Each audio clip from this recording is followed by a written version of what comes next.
다윗을 이어서 솔로몬이 왕위에 오르게 되었습니다. 솔로몬이 왕위에 올랐을 때에 이 솔로몬의 나이가 몇 살이었을까요? 아마 한 20세쯤 되었을 것입니다. 그래도 성인이다라고 그렇게 생각할지는 모르겠지만 왕으로서 20세 된 왕이 백성을 다스린다라고 그랬을 때에 솔로몬의 심정이 어땠을까요? 또 이 솔로몬은 나라를 다스리는 데 요구되는 여러 행정적인 경험이 전혀 없었습니다. 그런 상태에서 이 어린 나이에 왕이 된 거예요. 이 솔로몬의 마음이 어땠을까요? 상상해 볼 수가 있죠. 마음에 불안과 두려움이 있지 않았을까요? 내가 잘할 수 있을까? 자기에 대한 의구심이 그의 마음속에 계속해서 들었을 것입니다. 여러분, 우리가 삶을 살아가는데 이렇게 불안과 두려움의 때가 있습니다. 잘할 수 있을까? 어떻게 해야 될까? 이럴 때가 있습니다. 그런 때가 없는 사람은 한 사람도 없죠. 그런 때에 무리수를 써서 잘못된 판단을 하는 경우도 있고, 또 그리하여서 어려움과 불행에 더 빠지게 되는 경우도 있죠. 그러나 오히려 이때에 자신이 성장하고 자기 입지를 잘 다지는 그런 길을 가는 그런 사람도 있습니다. 며칠 전에 한국에 계신 어떤 제가 알고 있는 권사님으로부터 전화 연락이 왔어요. 그 전화 연락의 내용인즉 어머님을 위해서 기도해달라고 하는 중보 기도를 요청하는 것이었어요. 어머니께서 90이 넘으셨는데 의자에 앉아 계시다가 이렇게 옆으로 넘으신 거예요. 넘으셔서 엉덩이 쪽으로 엉덩이를 찌우면서 넘으셨는데 이 고관절 이쪽에서 이게 뼈가 이렇게 부러졌다는 거예요. 그래서 병원에 갔더니 병원의 의사 선생님께서 하시는 말씀이 이건 정말 반반인데 장담할 수 없습니다. 또 연세가 드셨으니 더 어려운 지경에 처해질 수 있습니다. 그래서 집으로 일단 모시고 왔대요. 집으로 어머니께 모시고 왔는데 반반이라 그러니 어떤 생각이 들겠어요? 이걸 해야 되나 말아야 되나? 수술을 해야 되나 말아야 되나? 이런 생각이 들지 않겠어요? 그때 마음속에 갑자기 그런 생각이 들더라는 거예요. 내가 하나님을 믿는 사람으로서 하나님께 모든 걸 맡기고 하나님께 모든 것을 맡기자. 그러면서 수술을 하겠다고 연락을 드리고 이제 수술을 다음 날 하기로 하고 이제 저에게 연락을 주셔서 기도를 부탁하는 그런 전화를 주신 거예요. 저도 이제 그 시간에 맞춰서 기도를 하게 되었고 수술 후에 연락을 받았는데 수술 잘 되어서 다음 날 그 노 본사님, 그 어머님 권사님께서 깨어서 식사도 하시고 얘기도 하시고 그러셔서 수술이 잘 끝나게 됐다고 너무 감사하다고 직접 이제 통화를 또 했거든요. 그러면서 이제 제가 드는 생각이 뭐냐면 만약에 선택의 상황에 내가 이러지도 못하고 저러지도 못하고 우리가 그 혼란스러울 때가 있잖아요. 만약에 이 기도 부탁을 하신 이 권사님 마음속에 그래 내가 하나님을 의지하자 하나님께 맡기고 나아가자라는 그런 생각이 안 들었더라면 더욱더 혼란스러웠을 겁니다. 그런 것처럼 이 위기의 때에 곤란의 때에 이것이 그 사람을 더욱더 어려움에 빠지게 하는 때도 되지만은 한편으로는 내가 더 성장하고 내가 더 확신을 가지고 내가 더 내 삶의 뿌리를 견고하게 하는 그런 기회가 될 수 있는 것이죠. 솔로몬이 바로 그때입니다. 나이가 아직 20세밖에 되지 않은 어린 나이에 아직 경험도 전혀 없고 이 백성들을 다스려야 되는데 불안한 마음이 있죠. 두려운 마음이 있죠. 바로 이때에 솔로몬이 어떻게 했는가라고 하는 것을 보는 겁니다. 그는 무엇을 하고 있는가? 이 불안의 때에 무엇을 하고 있는가? 또 그의 관심은 무엇인가라고 하는 것을 오늘 보게 됩니다. 오늘 본문 말씀을 읽으셨다시피 그는요 이에 왕이 제사하러 기브온에 가니 거기는 산당이 큼이라 솔로몬이 그 제단에 1000번제를 드렸더니 이 마음의 불안의 때에 초조함의 이때에 그는 어디를 가고 있습니까? 하나님께 제사를 드리러 가고 있습니다. 하나님께 제사를 드리러 갔다라고 하는 것은 또 1,000번제를 드리잖아요. 1,000번제를 드렸다라고 하는 것은 매일 하루에 한 번 제사 드리고 두 번 제사 드리고 1,000일 동안 그렇게 제사를 드렸다는 의미가 아니라 제물을 1,000양을 드렸다는 얘기입니다. 정말 규모가 대단하죠. 규모가 대단한 그런 제사를 드리는 겁니다. 제사를 드릴 때에 솔로몬의 심정을 생각해 보십시오. 왜 이렇게 하나님께 제사를 드리고 있습니까? 이 위기의 때에, 마음의 불안함과 두려움이 있는 이 그때에 이 솔로몬은 자신이 하나님을 섬기고 하나님을 의지하겠다라고 하는 행위를 제사를 통해서 드리고 있는 것을 알게 됩니다. 제사를 드리는 그의 모습을 통하여서 그가 하나님을 사랑하고 또 그의 아버지 다윗의 신앙을 본받아서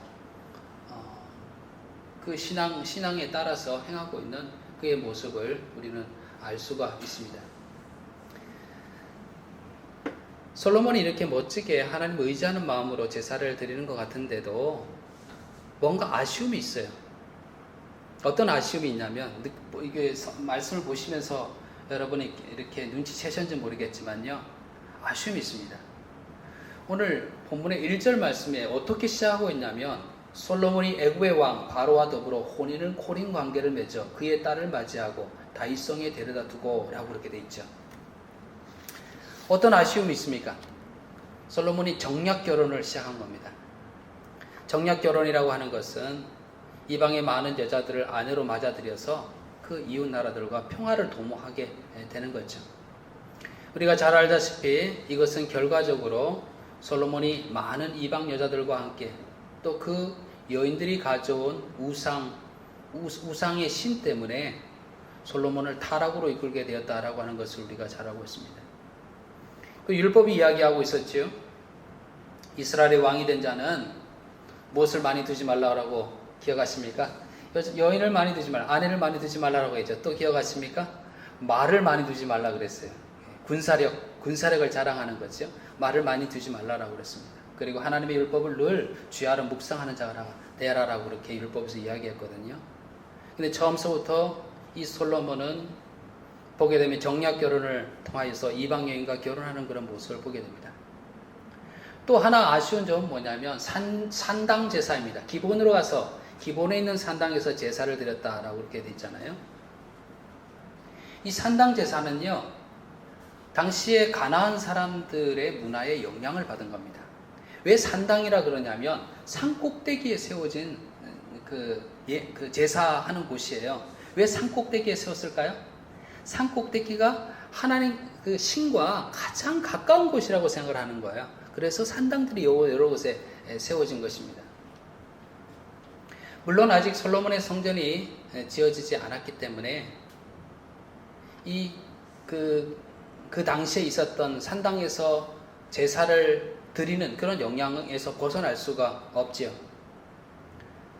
이 기본이라고 하는 곳에서는 회막과 놋단이 있었는데 아마도 1,000번제를 드리려 생각했더니 놋단이 있던 이 기본에서 드리는 것이 좋겠다 하여서 기본 산당에서 1,000번제를 드렸는지도 모르겠습니다. 그러니까 이런 모습을 보게 되면요, 사람이 참 제한이 있어요. 제한성이 있어요. 연약함이 있습니다. 우리도 그렇잖아요. 하나님을 잘 믿으려고 하는 가운데서도 여러 어떤 환경과 여건에 의하여서 넘어질 때가 있잖아요. 연약하게 넘어질 때가 있죠. 제한성이 있죠. 솔로몬도 보게 되면 이런 제한성이 있습니다. 그럼에도 불구하고 하나님께서는 이후에 그의 기도를 들으시고 그에게 복을 주시는데 그런 연약함 속에서도 하나님은 그의 마음의 중심을 보시는 겁니다. 우리도 하나님 앞에 연약함이 있습니다. 또 환경 속에서 넘어지는 그런 때가 있습니다. 그런 가운데서도 우리의 중심이 하나님을 향한 순수성을 가지게 될 때에 하나님 우리를 어여삐 여기시고 우리에게 긍휼을 베푸시는 분이시라는 것을 알게 됩니다. 1,000번제를 드리는 가운데 하나님을 의지하는, 하나님을 섬기고자 하는 그의 마음을 보시고 하나님께서 솔로몬의 꿈속에 나타나서 물으시잖아요. 너가 무엇을 원하느냐? 너 구해보라 라고 그렇게 물으시죠. 솔로몬이 대답을 하게 됩니다. 솔로몬이 한 대답이 더욱더 하나님을 기쁘시게 하는 그런 대답이 되었습니다.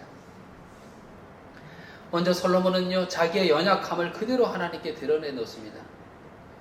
저는 아버지 다윗을 대신하여 왕이 되어 싸우나 너무 어려서 어떻게 해야 될지를 모르겠습니다. 많은 백성들을 공의로 다스리며 재판을 해야 되는데 저의 힘으로는 어떻게 할지 모르겠습니다.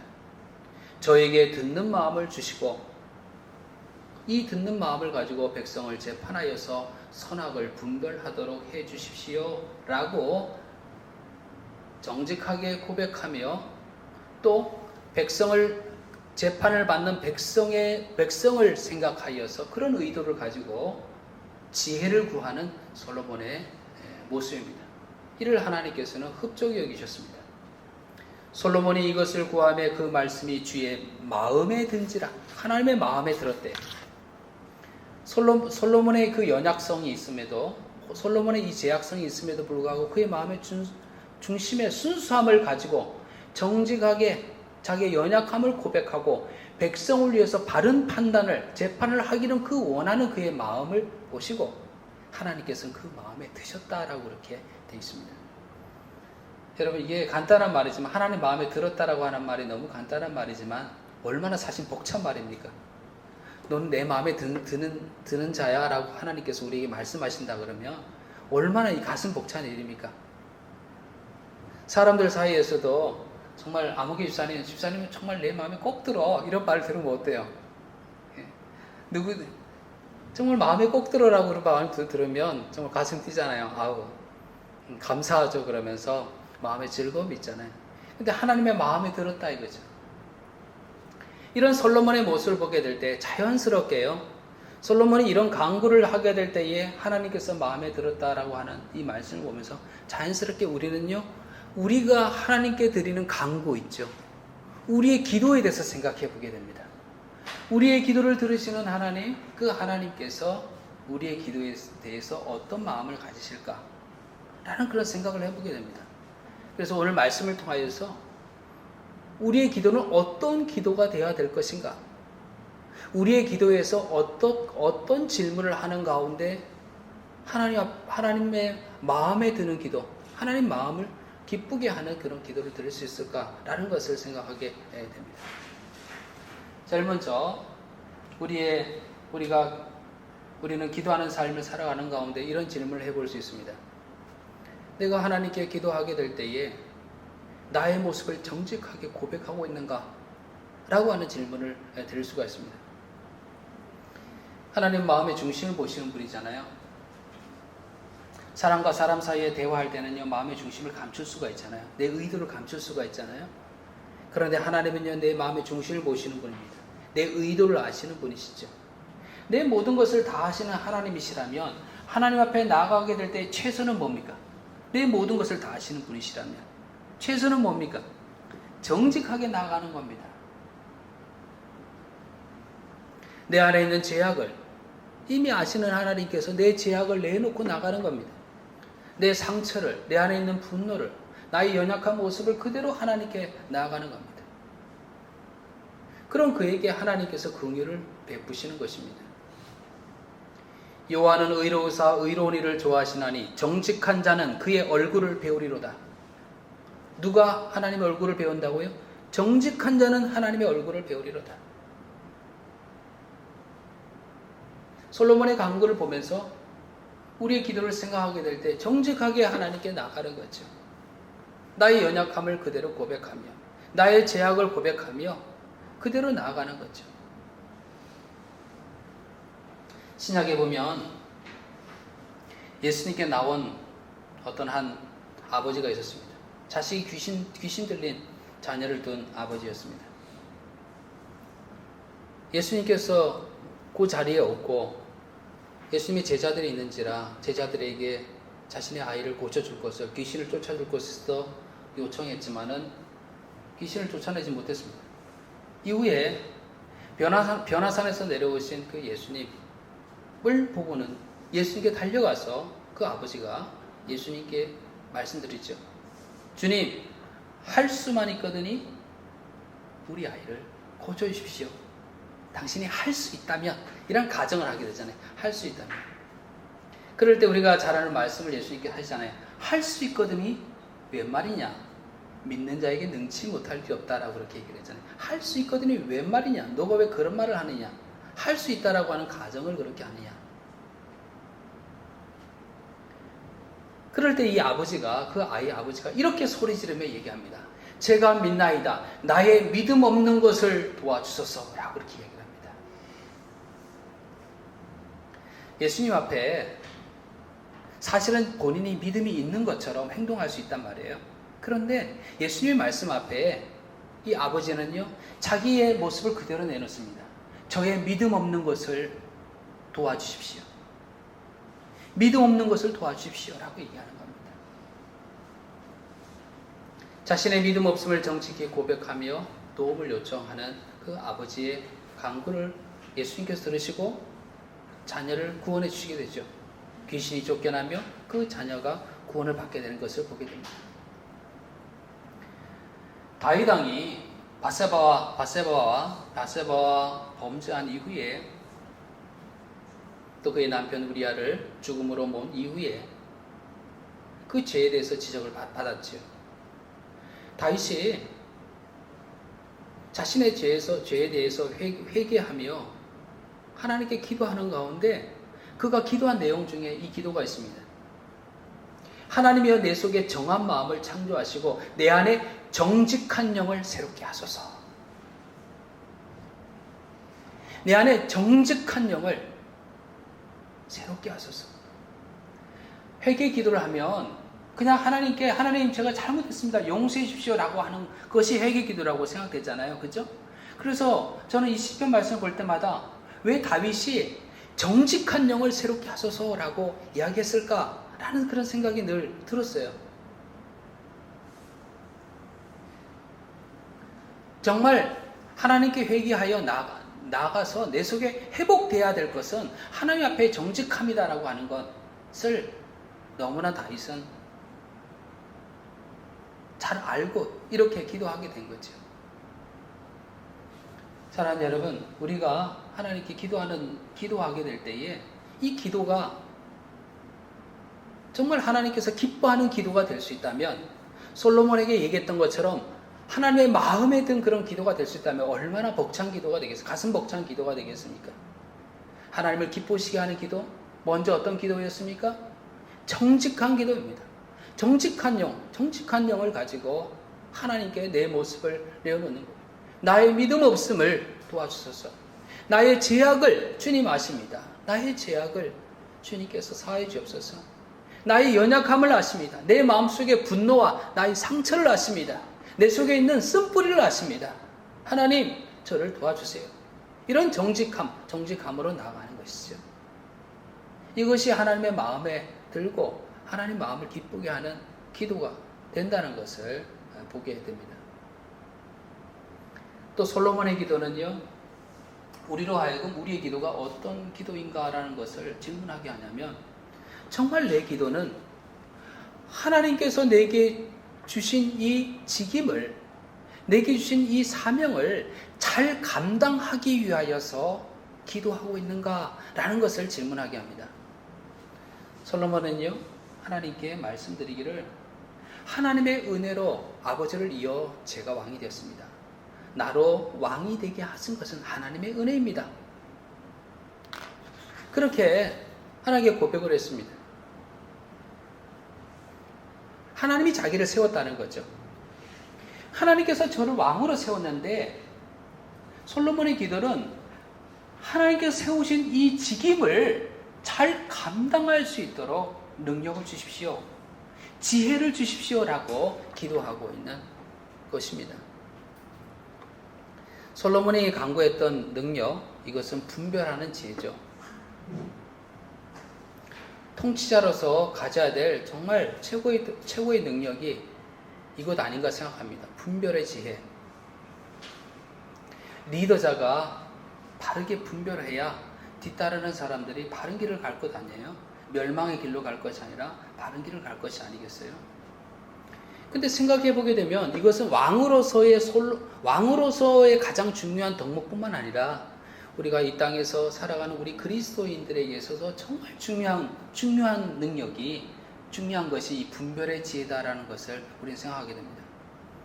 여러분, 저는 목회자로서 사역하게 될 때에 정말 중요한 것이 뭐겠습니까? 분별하는 지혜가 아니겠어요? 상황을 분별하고 사람을 분별하게 되고 환경을 분별하고 그래서 하나님의 지혜에 따라서 사역해 가야 되지 않겠습니까? 저뿐만이 아니죠. 사회에서 생활하는 사업하는 분이나 직장에 다니시는 분이나 분별하는 지혜가 필요하잖아요. 내가 하는 이 일이 정말 하나님 기쁘시게 하는가? 바른 결정인가? 내가 어디에 열심을 내야 되는가? 이런 분별하는 지혜가 필요하잖아요. 학생도 마찬가지죠. 나는 공부만 열심히 하는데 공부 자체가 목적이 된다 그러면 본인이 이 공부를 통해서 성취한 그 무엇인가가 나쁘게 사용될 수도 있는 것 아니겠어요? 정말 학생들이 공부를 하면서 자기의 미래를 잘 준비하기 위해서는 분별의 지혜가 필요하게 되죠. 누군가에게 복음을 전하는 전도자로서 우리가 삶을 살아가게 될 때 분별해야 된다는 거죠. 분별의 지혜가 필요하게 되죠. 그러니 이 솔로몬의 기도는 우리의 기도의 제목이 되어야 되는 거죠. 솔로몬이 먼저 자신에게 맡겨진 왕으로서의 직임을 잘 감당하기 위해서 분별의 지혜를 구하는데 먼저 뭐라고 기도하고 있습니까? 듣는 마음을 종에게 주사 라고 했습니다. 듣는 마음을 종에게 주사. 우리의 기도도요 이렇게 기도할 수 있을 것 같습니다. 하나님, 저에게 듣는 마음을 저에게 주사. 기도할 때마다 저에게 듣는 마음을 주십시오. 듣는 마음을 저에게 주십시오라고 이야기할 때 제일 먼저 생각나는 것은 뭐냐면요, 하나님의 말씀을 들을 수 있는 귀를 제게 열어주십시오라고 하는 그런 기도를 생각하게 됩니다. 엘리 제사장 아시잖아요. 엘리가 성막에 거하게 될 때에 그 성막에 함께 거했던 사무엘이 있었죠. 어느 날 사무엘에게 음성이 들렸습니다. 사무엘아, 사무엘아. 이 사무엘은 처음 들어본 음성이기에 자신을 부르는 이 음성이 엘리가 부르는 것이라고 생각했죠. 엘리 제사장에게 갔죠. 내가 부른 게 아니다 이거죠. 나중에서야 엘리는 아마 하나님께서 너를 부르시는가 보다 이렇게 대답하거라 라고 그렇게 알려주게 됐죠. 엘리는 제사장임에도 불구하고요 하나님의 음성을 듣지를 못하고 있습니다. 그런데 반면 이 어린 사무엘은요 하나님의 음성을 듣고 있습니다.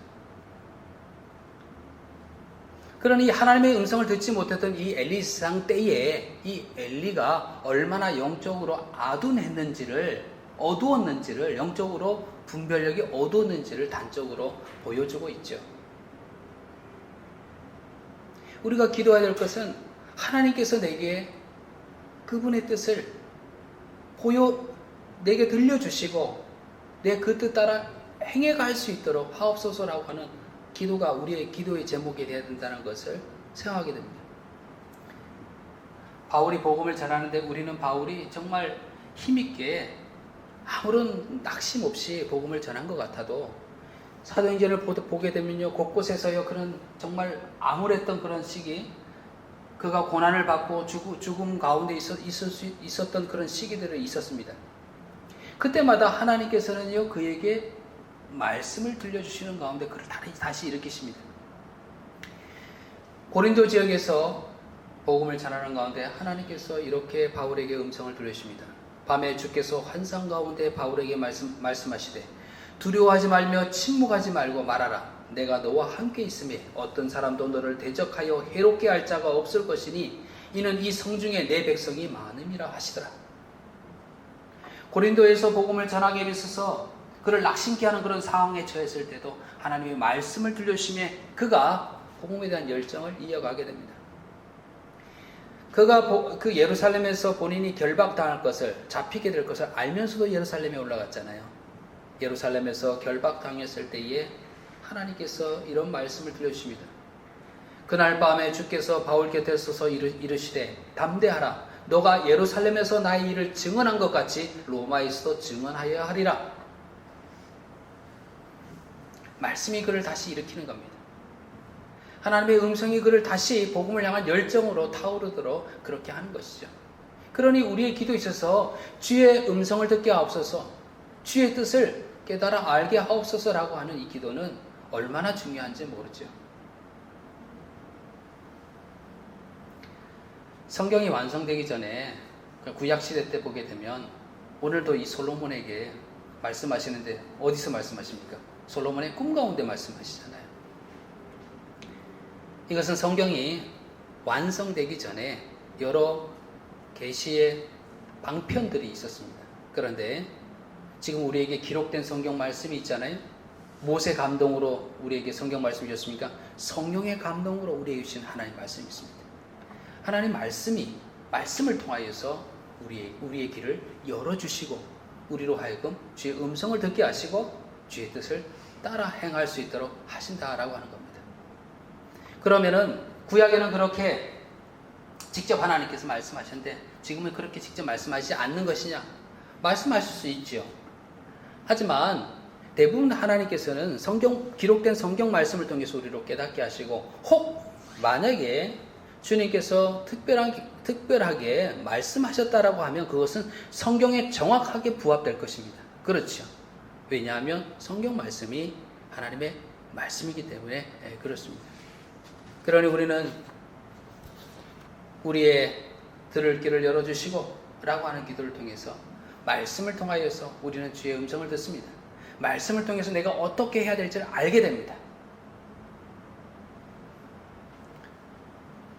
주님께 이 솔로몬이 내게 듣는 마음을 달라라고 하는 기도는 다른 한편으로는요, 백성들의 말을 들을 수 있는 그런 귀를 열어달라는 얘기겠죠. 그들이 송사할 것 아닙니까? 이런 일로 재판을 해달라고 이야기할 거 아닙니까? 그럴 때에 그들의 입장을 이해하고 그들의 아픔을 함께 공감할 수 있는 길을 내게 열어주소서라는 기도가 되게 될 것입니다. 하나님은요, 성경을 보니까 우리의 형편에 귀를 기울이시는 분이십니다. 내가 여호와를 기다리고 기다렸더니 귀를 기울이사 나의 부르심을 들으셨도다. 하나님께서 귀를 기울이시는 분이시다. 우리의 형편에 귀를 기울이시는 분이시다. 그런 생각을 하게 됩니다. 우리가 하나님을 믿고 하나님을 따라가는, 하나님을 본받는 사람이라 그럴 때에 우리 또한 마찬가지입니다. 우리는요, 이웃의 아픔에, 그들의 고통에 귀를 기울이는 자가 바로 그리스도인입니다. 금식 있죠. 금식한다 그랬을 때에 우리가 생각하는 금식한다 그랬을 때 이것은 내게 정말 아주 개인적이고 아주 그 사적인 내 어떤 경건의 어떤 한 방편으로 생각되잖아요. 근데 이 금식에 대해서 이야기하게 될 때에 이사야가 이렇게 얘기했습니다. 내가 기뻐하는 금식은 흉악의 결박을 풀어주며 멍에의 줄을 끌어주며 압제당하는 자를 자유하게 하며 모든 멍에를 꺾는 것이 아니겠느냐. 또 줄인 자에게 너의 양식을 나눠주며 유리하는 빈민을 집에 들이며 헐벗은 자를 보며 입히고 내 고륙을 피하여 스스로 숨지 아니하는 것이 아니겠느냐.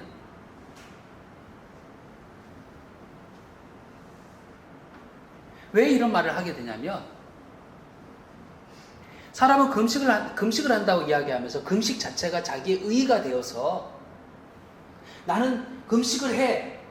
이것은 정말 하나님 앞에 거룩하고 정말 훌륭한 그런 은혜의 통로야라고 그렇게 하는데 그것이 자기의 의의가 되어서 의의가 되는데 그런데 정작 그의 삶에 있어서는 내 이웃이 와서 내가 이런 고통을 당한다고 도와달라 그러는데도 그게 듣지 아니하고 누가 압제당한다고 누가 고통 중에 있다라고 그래도 거기에 대해서 전혀 무관심하는 그들에게 하나님께서 이야기하는 겁니다. 참된 금식은 이라고 이야기하는 겁니다. 내가 기뻐하는 금식은 이라고 이야기하는 겁니다. 어떤 종교적인 행위가 아니라 참된 금식은 이라고 이야기하면서 뭐냐면 그것은 이웃의 아픔에 귀를 기울이는 것이다 라고 이야기하는 거예요. 압제당한 자를 자유케 하며 고통당하는 자의 그 소리를 들으며 그들을 나누고 누가 도움을 요청하게 될 때 모른 척하지 않는 그것이 참된 금식이다 라고 그렇게 이야기하는 겁니다. 이걸 보니까 저에게 듣는 마음을 달라라고 하는 이 기도가 어떤 기도인지를 생각하게 됩니다. 교회가 예수님에 대해서 전하잖아요. 복음을 전하잖아요. 복음을 듣는, 복음을 전하는 우리들에게 정말 가져야 될 마음은 이건 것 같습니다. 나는 너희들이 알지 못하는 진리를 가졌으니 너 이건 받아야 돼 라고 하는 그런 강압적인 자세가 아니라 마치 하나님께서 우리들의 형편에 귀를 기울이신 것처럼 우리도 복음을 알지 못해서 고통 중에 있는 그 사람들을 향하여서 귀를 기울이는 것, 귀를 기울여 나아가는 것, 바로 이것이 복음을 전하는 자의 기본적인 자세가 되는 것 같습니다.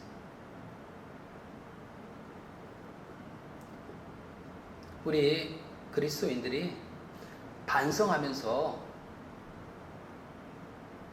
다시 생각해 봐야 돼. 그리고 기도해야 될 내용은 듣는 마음을 주셔서 이웃의 귀를 기울이는 마음을 주십시오. 그들의 아픔과 고통이 무엇인지, 그들에게 그 영적인 갈급함이 무엇인지, 그들의 신음소리를 민감하게 듣고 예수님이 그러했던 것처럼 그들의 친구가 되어지고 하나님 나라의 소망을 전해주고 하나님의 치유와 회복의 역사가 있기를 구하고 또 내가 또 하나님의 기도에 응답이 되어서 그들의 구원의 통로가 되는 그 일을 하는 것. 듣는 마음을 주소서라고 기도했던 솔로몬의 기도가 하나님의 말씀을 듣는, 하나님의 음성을 듣는 듣게 하옵소서라는 기도가 되기를 바라고요. 또한 이웃의 아픔에, 고통에, 그들의 필요에 그것을 깨닫고 들을 수 있는 그런 마음을 주소서라는 기도가 될 것이라 라는 그런 생각을 하게 됩니다. 이어서 솔로몬은 뭐라고 기도합니까? 선악을 분별하게 하옵소서. 분별이 필요한 시대에 우리가 살고 있습니다. 우리 이 분별을 위해서 말씀드린 것처럼 하나님의 말씀이 우리에게 있죠. 무엇보다도 이것을 분별케 하시는 지혜로 이 땅에 내려오신 예수님께서 우리에게 있습니다. 예수님의 말씀을 생각나게 하고 또 하나님의 말씀을 바로 깨달아 알아서 그렇게 분별할 수 있도록 우리를 도우시는 분이 계십니다. 바로 성령님이십니다. 이사야 말씀에 보게 되면요, 그의 위에 여호와의 영, 성령이죠. 곧 지혜와 총명의 영이요 모략과 재능의 영이요 지식과 여호와를 경외하는 영이 강림하시리니, 성령님이 우리의 마음속에 우리를 장악하고 다스리게 될 때에 하나님 말씀이 깨달아지게 되고 예수님이 생각나게 되고 예수님의 말씀이 생각나게 되게 되고 그 의미가 무엇인지를 알게 되고 그렇게 분별하게 되는 겁니다. 성령이 충만하여 주의 말씀이 생각나고 하나님 말씀에 따라서 선악을 분별할 수 있는 그런 은혜가 우리들에게 있게 되는 것입니다. 우리가 잘 알고 있는 말씀이죠. 너희 중에 누구든지 지혜가 부족하거든 모든 사람에게 후히 주시고 꾸짖지 아니하시는 하나님께 구하라. 그리하면 주시리라. 성령이 내 안에 충만히 거하여서 나로 하여금 말씀을 깨닫게 하시고 그 깨닫는 지혜를 주옵소서, 그 지혜에 따라 행하게 하옵소서 라고 우리가 기도하게 될 때에 주님께서 후히 주시리라 라고 이렇게 말씀하고 있습니다. 그리하여서 이런 분별력을 가지고 분별의 지혜를 가지고 살아가실 수 있는 그런 우리가 되기를 바랍니다. 세 번째 솔로몬의 기도를 보면서요, 우리는요 우리의 기도에 대해서 이렇게 질문할 수 있습니다. 우리는 다른 사람의 이익을 구하며 그들을 잘 섬기기 위해서 구하고 있는가? 라는 그런 질문을 하게 됩니다. 왜냐하면 솔로몬의 이 기도는, 지혜를 구하는 솔로몬의 기도는 사실 누구를 위한 겁니까? 재판받으러 온 백성을 위한 거잖아요. 하나님께서 이것을 기뻐하신 이유도 바로 그것이었습니다. 백성을 위한 것이었습니다. 그렇다 그러면 우리의 기도도 마찬가지죠. 우리의 기도가 내 자신을 위한 것에 머무르지 아니하고, 내가 부자가 되고 내가 건강하고 내가 성공하는 것, 여기에 머무르지 아니하고 다른 이의 유익을 구하고 그들을 섬기기 위해서 구하고 있는가? 라는 질문을 하게 됩니다.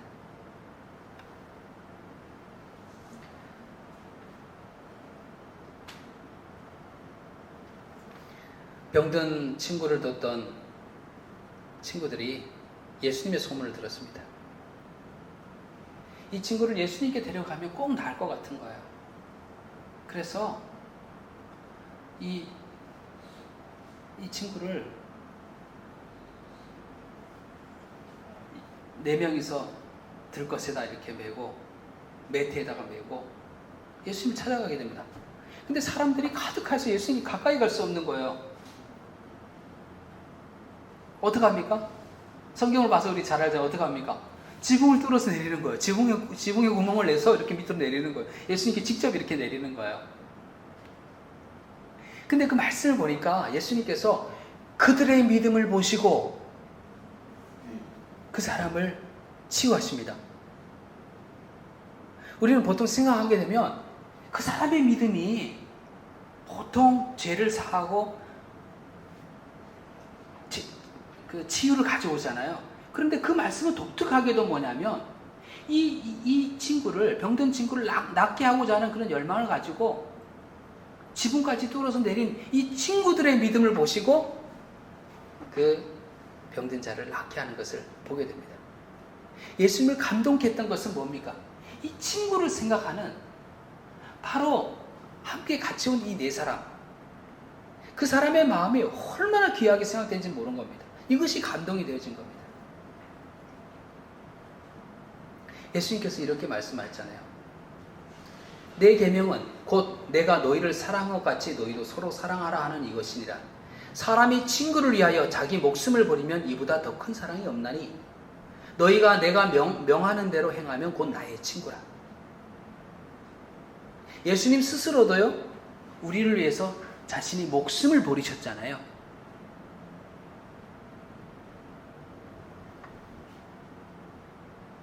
인성을 가지고 계신 예수님께서 내적인 갈등이 있으셨지만, 그러나 그 자기애를 극복하고 우리를 위해서 자기 목숨을 주셨잖아요. 너희는 내가 명하는 대로 행하면 나의 친구라. 예수님이 그러했던 것처럼 나의 자기애를 극복하고 이웃을 위하여서, 타인을 위하여서 자신을 내어놓는, 희생하는 바로 그 사람을, 이런 일을 행하는 자는 나의 친구라 라고 이야기하고 있습니다. 우리의 기도가 무엇을 위해서 기도해야 될지를 보게 됩니다. 솔로몬이 백성들을 위하여서 그런 지혜를 구했던 것처럼 우리의 기도의 강구도 우리 주변에, 우리 이웃에, 타인에, 예수님이 타인된 우리를 위해서 자기 목숨을 내어준 것처럼 우리도 그들을 위하여서 기도하는 것, 이러함으로써 서로 사랑하는 것을 보이는 것, 이것이 바로 너희가 내 제자인 줄 알리라 라고 그렇게 말씀하고 있고, 이것이 예수님의 사랑 안에 거하는 것이다 라고 그렇게 말씀하고 있습니다. 우리의 기도 속에서 떠올려져야 되는 거죠. 우리 주변 사람들이 떠올려지는 거죠. 기도하게 될 때에 마치 주문처럼 내가 생각해왔던 우리 가족들, 또 내가 원했던 모든 그 리스트들을 그냥 이렇게 아뢰는 것으로 끝나는 것이 아니라 떠올려져야 되는 거죠. 내 주변 사람들이, 성령께서 내게 떠올려지는 많은 사람들, 그 사람들을 마음에 품고 기도하게 되는 거죠. 그럴 때 이것이 예수님의 사랑하는 거하는 것이 되고 예수님의 세 계명을 지키는 것이 되고 서로 사랑하는 것이 되게 되는 것이죠.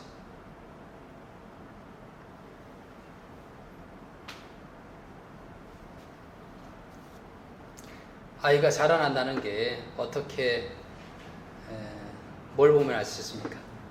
자기 중심적인 사람이 자기만 알던 사람이 자기만 맛있는 것을 먹으려는 그런 아이가 이제는 어떻게 됩니까? 주는 기쁨을 알아가잖아요. 누군가에게 주고 나누고 이런 것을 알아가는 것이 성장이잖아요. 그런 것처럼 우리의 믿음의 성장도 처음에는 나의 중심이 맞춰져 있다면 이것이 더욱더 예수님의 마음이 부어지고 하나님의 마음이 내게 부어지고 하나님께서 무엇을 원하신지를 알게 되고 나에게 베풀으신 하나님의 사랑은 얼마나 큰지를 알게 되면서 그 사랑은요, 그 기도의 내용은 다른 사람을 향해서 이제 나아가게 되는 거죠. 심지어는 내가 알지 못하는 사람들 향해서 나아가게 되는 거죠. 성령께서 그들을 위해서 기도하게 될 때에 가슴 아프게 기도할 수 있는 그런 마음도 주시게 되는 거죠. 예수님이 그런 삶을 사셨던 것처럼 내가 조그마나마 그렇게 누군가를 위해서 기도하고 누군가를 위해서 가슴 아파하고 그럴 수 있다는 것이 즐거움이라고 하는 것을, 기쁨이라는 것을 알게 하는 거죠. 이렇게 솔로몬은요, 정직히 자기의 모습을 내어놓고 기도드리고 하나님께서 자기에 맡기신 왕의 직임을 잘 감당하기 위해서 또 백성을 위하여서 잘 듣고 잘 분별하기를 위해서 기도했던 솔로몬이었는데 그에게 하나님께서 응답하셨습니다. 응답의 내용은 우리가 너무나 잘 알고 있죠. 이에 하나님이 그에게 이르시되 너가 이것을 구하도다. 자기를 위하여 장수하기를 구하지 아니하고 부도 구하지 아니하며 자기 원수의 생명 멸하기도 구하지 아니하고 오직 송사를 듣고 분별하는 지혜를 구하였으니 내가 너의 말대로 하여 너에게 지혜롭고 총명한 마음을 주노니 너 앞에서도 너와 같은 자가 없었거니와 내 뒤에도 너와 같은 자가 일어남이 없으리라. 그 다음에 뭐라고 얘기합니까? 내가 또 너가 구하지 아니한 부귀와 영화도 너에게 주노니 너의 평생에 왕들 중에 너와 같은 자가 없을 것이라. 하나님의 마음을 기쁘게 하는 간구를 드렸던 솔로몬에게 하나님은 지혜를 주실 뿐만 아니라 그가 구하지도 않았던 부귀와 영화를 더하여 주셨습니다. 이 말씀을 보는 가운데 생각나는 신약의 말씀이 있습니다. 예수님께서 이렇게 말씀하셨죠. 너희는 먼저 그의 나라와 의를 구하라. 그리하면 이 모든 것을 너에게 더하시리라. 같은 맥락이잖아요. 하나님이 기뻐하시는 것을 구하게 될 때에 하나님께서 이미 아시고 우리에게 필요한 것을 도와주신다. 또 생각나는 말씀이 있었습니다. 에베소 교회 교인들에게 전하는 편지에서 바울은 이렇게 얘기를 하게 됩니다. 우리 가운데서 역사하시는 능력대로 우리가 구하거나 생각하는 모든 것에 더 넘치도록 능히 하실 이에게. 하나님은 어떤 분이시냐면 우리가 구하는 것, 우리가 생각하는 것보다 더 넘치도록 행하시는 그런 하나님이시다. 여러분, 하나님은 전지하신 분이십니다. 다 아시는 분이시죠. 우리의 필요를 아시고 우리의 상태가 어떤지를 아시고 우리의 인생에서 가장 어떤 것이 가장 선한 것인지를 아시는 분이 하나님이십니다. 그리고 못 이룰 것이 없는 전능하신 분이십니다. 그렇다면 그 하나님께 우리는 무엇을 구해야 되겠습니까? 이미 우리의 모든 것을 아시고 그것을 능히 행하실 전능하신 하나님이신데 우리는 하나님께 무엇을 구하겠습니까? 하나님, 제가 사실 이거 부족한 거 잘 모르시죠? 제가 알려드리겠습니다. 이렇게 말씀드리는 것이 아니죠. 모든 것을 아시고 이것을 능히 행하실 분이신 하나님께 솔로몬이 드린 기도를 통하여서 우리는요, 하나님이 기뻐하시는 것을 구하는 겁니다.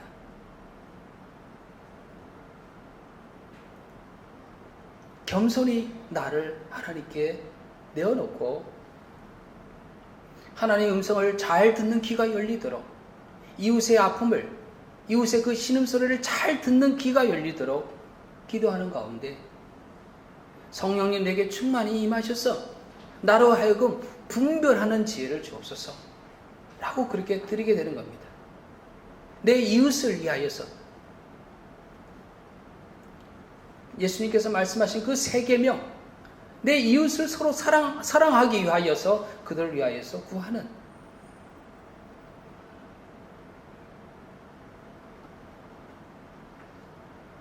이것을 구해야 된다는 것을 알게 되죠.